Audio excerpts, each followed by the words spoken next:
गिरजा कल्याणेश्वर जिया दास महाविद्यालय बासोपट्टी सीआरसी के नाम पर अवैध वसूली में स्टूडेंट में नाराजगी। हमारे संबंधदाता लाला जी से सुनते हैं कुछ रिपोर्ट जो हमारे ग्राउंड रिपोर्टिंग अभी कर रहे हैं। लाला जी सर, हम लोग आए हुए हैं, हम लोग को पता चला है कि ये जो गिरजा कॉलेज महाविद्यालय जो है यहाँ पे सर विद्यार्थियों से ज़्यादा पैसा लिया जाता है। कुछ विद्यार्थी कंप्लेन आया था और ये भी पता चला है कि सर ये जो संस्था है वित्त रहित संस्था है। तो इसके बारे में सर हम लोग को थोड़ा कुछ जानकारी देते हैं आप। देखिए, सबसे बड़ी बात है कि आपको जो पता लगा है कि ज़्यादा पैसा लिया जाता है, तो डेवलपमेंट के नाम पर एक मीटिंग करने के बाद एक निर्धारित शुल्क आंतरिक स्रोत से उगाही करने की, उगाही से मतलब हो गया कि आंतरिक स्रोत से उसको फी के कलेक्शन के रूप में डेवलपमेंट करके लिया जाता है। ऐसा अगर नहीं किया जाएगा तो यहाँ आने वालों के साथ जो हो रहा है वो वर्षों से लोग आ रहे हैं और बिना दरमाहा के यहाँ पर काम कर रहे हैं, कोई दरमाहा नहीं है। सरकार जो निकाले हुआ है मार्ग निर्देशिका, उसमें कहे हुआ है कि आंतरिक स्रोत से आपका जो उगाही होगा उसका 70% आप जो है सो कर्मी के वेतन मद में खर्च कीजिए। तो उसके हिसाब से हम लोग जो डेवलपमेंट के रूप में जो भी चार्ज लेते हैं उसका 70% जब हम लोग खर्च करते हैं तो 2000 से लेकर के 6000 तक का पेमेंट हम लोग टीचर को कर पाते हैं प्रति मंथ। इससे आप समझ सकते हैं जो दूर दराज से भी बहुत सारे लोग आते हैं, बहुत तो जैसे खुद हम 30 किलोमीटर दूर से आते हैं, तो आप समझ सकते हैं कि ऐसे में 1000 रुपया या 2000 रुपया अगर किसी को पेमेंट मिल रहा है, 6000 रुपया किसी को पेमेंट मासिक के रूप में मिल रहा है, तो कैसे काम होगा। तो आंतरिक स्रोत के कारण जो आपको लग रहा है कि ज़्यादा पैसा है, तो ऐसा कोई ज़्यादा पैसा नहीं है। तो इसमें सर जैसे सरकार की तरफ से आप लोगों को जो बिहार गवर्नमेंट जो है, जो सुशासन बाबू की सरकार है, वो जो कहती है कि हम शिक्षा व्यवस्था बहुत बेहतर कर रहे हैं, तो उनके तरफ से आप लोगों को किसी भी तरह की कोई राशि आवंटित नहीं की जा रही है। उनके तरफ से राशि आवंटन के लिए 2008 में जो नियम बना था उस पर अमल भी हो रहा है, लेकिन अमल होने में वही है कुंभकर्णी नींद के साथ वो अमल होता है।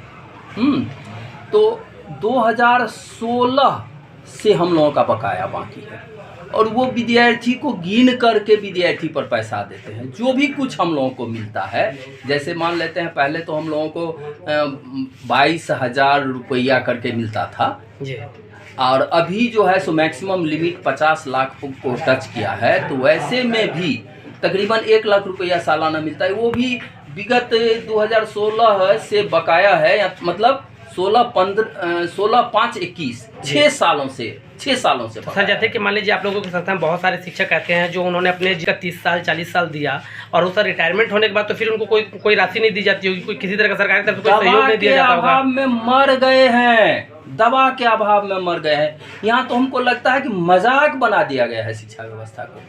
हम लोगों को कहते हुए भी शर्म आती है कि हम लोग क्या कर रहे हैं, लेकिन फिर भी अपने कंधे पर शिक्षा का भार लिए हुए हैं, फिर भी अपने कंधे पर शिक्षा का भार लेकर के समाज के लोगों को उत्प्रेरित करते हुए। हाँ, ये यदि लगता है कि कुछ पैसे उनसे लिए जा रहे हैं, उनसे अगर कुछ पैसे लिए जा रहे हैं तो वो हम लोग अपने लिए ये समझें कि हम लोग भिक्षाटन कर रहे हैं कि क्या करें। यहाँ तो जिंदा रहना ना है, और जिंदा रहने के लिए समाज से रिक्वेस्ट करते हैं। समाज से तो इतना भी रिक्वेस्ट करते हैं कि बच्चे को आने दीजिए, लेकिन गार्जियन कहते हैं कि बिना परीक्षा का ही पास हो जाता है।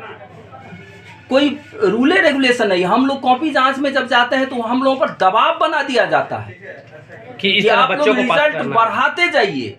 गजब हाल है। तो यहाँ जो भी सरकार की व्यवस्था है हम लोगों को अनुपालन करना ही पड़ेगा। यहाँ पे सर जैसे शिक्षक की जो बहाली की बात होती है, तो अभी तक जैसे हम देख रहे हैं कि दिन पर दिन आपकी गिरजा जो विद्यालय हैं यहाँ के शिक्षक कम ही होते जा रहे हैं, रिटायरमेंट के बाद घर चले जा रहे हैं, नए शिक्षक और इसमें सर जुड़ नहीं रहे हैं। इसका क्या कारण है? इसका कारण है सरकार की पॉलिसी। एक तो कॉलेज के लिए हम लोग बार बार पूछे कि इसके लिए रिटायरमेंट एज क्या है, तो शुरू में 62 बताया गया, अभी 60 बताया गया, नए अपॉइंटमेंट हो रहा है, सारे शिक्षक रिटायर कर रहे हैं। और सरकार के द्वारा जो काम होता है, जैसे चुनाव का काम हो गया, मतगणना का काम हो गया, उसमें सारे चीज़ में आप लोग सरकार का सहयोग करते हैं? सारे चीज़ में हम लोगों का सहयोग लेना होता है। FIR कर दिया जाता है अगर कॉपी जाँच के लिए नहीं जाते हैं, इलेक्शन में नहीं जाते, हम लोग मरेंगे तो उसका कोई गारंटी नहीं है कि सरकार क्या देगा। कुछ नहीं है। मतलब और सरकार सर कहती है कि नहीं आपको आना ही होगा। मतलब कि जब आप लोग पूर्ण रूप से अपने जॉब से रिटायरमेंट हो जाएंगे, निष्कासित हो जाएंगे, जब इसे छोड़ दिया जाएगा तो फिर इस संस्था को देखने वाला कोई नहीं होगा। खत्म हो रहा है, 24 में खत्म हो रहा है। 24 में इसमें एक भी टीचर नहीं रहेंगे। गिरजा कल्याणेश्वर में, सिर्फ गिरजा कल्याणेश्वर की बात हम नहीं कर रहे हैं, बिहार के तकरीबन 90% जो इंटरमीडिएट कॉलेज हैं उनमें शिक्षक जीरो हो जाएंगे। गांव देहात के बच्चे कहां पढ़ेंगे? सरकार की जो भी पॉलिसी हो रही है गजब की पॉलिसी हो रही है। बना हुआ इंफ्रास्ट्रक्चर है, यहाँ दान करके पूरा ये कैंपस दिया गया है समाज के लोगों का, उसका कोई महत्व नहीं। सरकार के ये विधायक लोग जो है ना, विधायक लोग हैं, सरकार लोग हैं, सब मिली भगत करके केवल अपने पेट की पूजा करने में लगे हुए हैं। समाज के शिक्षा व्यवस्था को सुधारने का इनका कोई रिस्पॉन्सिबिलिटी नहीं है। यही बात हम बोल रहे हैं ना, आप फ्लैश कीजिएगा ना, सरकार का एक्शन होने लगेगा। करे एक्शन, हम लोग तो मरे ही। आप लोगों के साथ क्या समस्याएं हो रही है इस कॉलेज में? हम यहाँ पे एसएलसी लेने के लिए आए थे और यहाँ पे पता चला कि 500 रुपया लेता है और घर से 100 रुपया लेके आए थे और बहुत दूर से आए। उनके फ़ोन करके पूछे तो बोले एक ही दिन में दे देंगे, यहाँ पे 2-4 दिन के बाद देंगे और 500 रुपया लेंगे। तो अभी आपको सीएलसी मिला कि नहीं मिला? नहीं मिला है, बोले 500 रुपया लेके आओ उसके बाद देंगे। तो आप अभी बिना सीएलसी के वापस जा रही हो? एसएलसी के वापस जा रहे हैं घर। फिर आपको आना होगा वापस? हाँ, अब सोमवार को आएंगे वापस।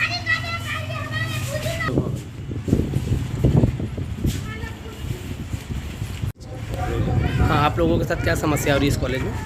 हम लोग का यहाँ 500 रुपये 520 रुपये लेता है, रसीद काटा है 400 ही का। जी। और दूसरा कॉलेज में लेता है 300 रुपया, मधुबनी कॉलेज में लेता है 50 रुपया। यहाँ पे सबसे ज़्यादा पैसा लेता है। और दूसरा मतलब एडमिशन भी हुआ तो वहाँ पर यहाँ पे लिया है 2000 रुपया। अब बोल रहा है 1800 रुपया लिए हैं, तो हम लोग का लिया था 1800। ये किस चीज़ का जो 500 रुपये लिया जा रहा है, किस चीज़ के लिए लिया जा रहा है? LLC के लिए, CLC के लिए, सीएलसी के लिए। जी, सीएलसी एसएलसी दोनों होता है, सीएलसी बोले हुए हैं। CLC बोले सर। तो इसमें आप लोगों से ज़्यादा पैसा लिया जा रहा है इसलिए, तो मतलब और दूसरे कॉलेज में कम चार्ज लिए जा रहे जी, हैं। दूसरा कॉलेज में कम चार्ज। अभी आपको तो रसीद दिए होंगे? हाँ जी सर। कितने का रसीद दिए हैं? 400 का रसीद दिया है, लिया है 520 रुपया। 520 रुपया। दिखाइए, रसीद दिखा दीजिए। एक मिनट देखिए, 400 रुपया मिला। आप लोग सब यहीं के रेगुलर स्टूडेंट जी हैं? जी। आपका नाम क्या हुआ? ज्योति कुमारी। कहाँ से हैं आप? खुराई से। इतना दूर से आते हैं, बस का भाड़ा लगता है 80 रुपया, मतलब आने जाने का। और कल बोले तो उस दिन फ़ोन किए सर को तो बोले थे 1 दिन में काम हो जाएगा। अभी बोल रहा है कि नहीं 2 दिन लगेगा, तो मतलब बस का भाड़ा को मतलब दिक्कत हो जाएगा। इतना थोड़ा सबके पास पैसा रहता है, सबके पास। ये मतलब जो सीएलसी जो मिलता है आप लोगों को, जो इंटर पास करने के बाद मिलता है जी। दूसरे कॉलेज में एडमिशन करवाने के जी लिए। जी सर।